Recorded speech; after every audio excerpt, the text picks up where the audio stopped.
I've been an evangelic for many years, since 1994, that I have been attending an evangelic church, and I came close to Jesus Christ. I accepted Jesus as my Lord and Savior. I started a business because I lost my job, I was losing my house, and all those things were happening, and I had never seen a difference in my life just because I was an evangelic. I was attending an evangelic church.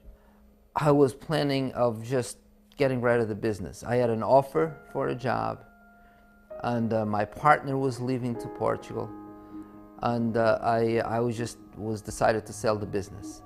Even though I was very knowledgeable of the Bible and I knew all of the promises, I never really understood. I guess I can say that I took God probably as a magician, that okay, just because I love Him, just because I care, things will going to happen in my life.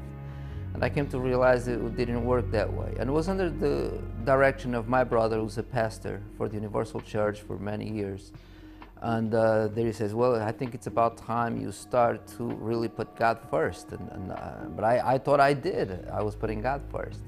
And it wasn't until the end of the year, of last year, 2012, that I started to really make a decision and said, you know what, either I'm going to try this thing and see, either God is or God isn't. And so I started to attend Universal Church. And I live in Pennsylvania, which is 2 hours away from here, but I make that sacrifice to come to learn more. And that's what I learned about the sacrifice, the power of the sacrifice, what the sacrifice means.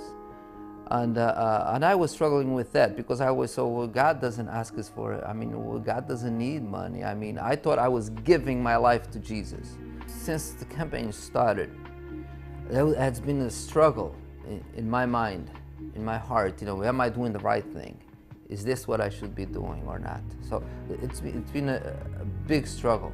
And I just had to close my eyes and say, you know what, either I do it or I don't do it. Either I go or I don't.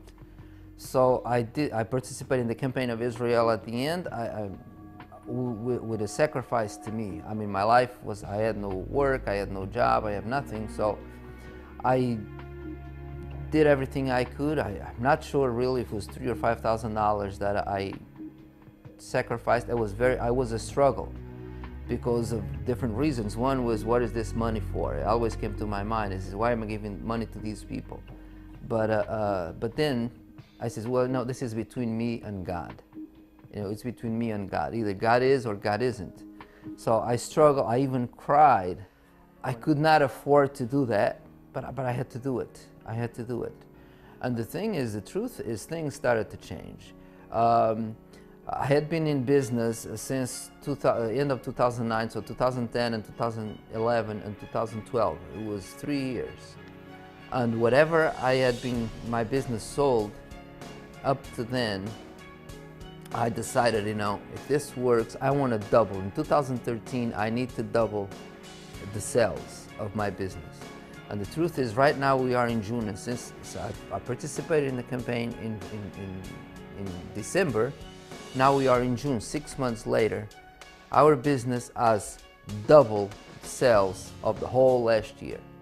There's a company that came to us to do certain type of work, and we did a mock-up of the work that they wanted, and it was for a certain cost. And they came to us and they said that our price was too low. They want us to triple our price. Our contracts, I mean, we were doing like $5, $10, $20,000 contracts. Now we are in the $100,000, $200,000, $500,000 contracts. I'm doing this campaign again of Israel, and I'm decided to sacrifice again, something that really hurts and that I really cannot afford, because now I understand what it means to be completely dependent on God. And so my suggestion for everyone is like, don't just go full force for God. I mean, He wants to bless us. He's got all the blessings. And I know it hurts because it really hurted me. It's decisions we need to make.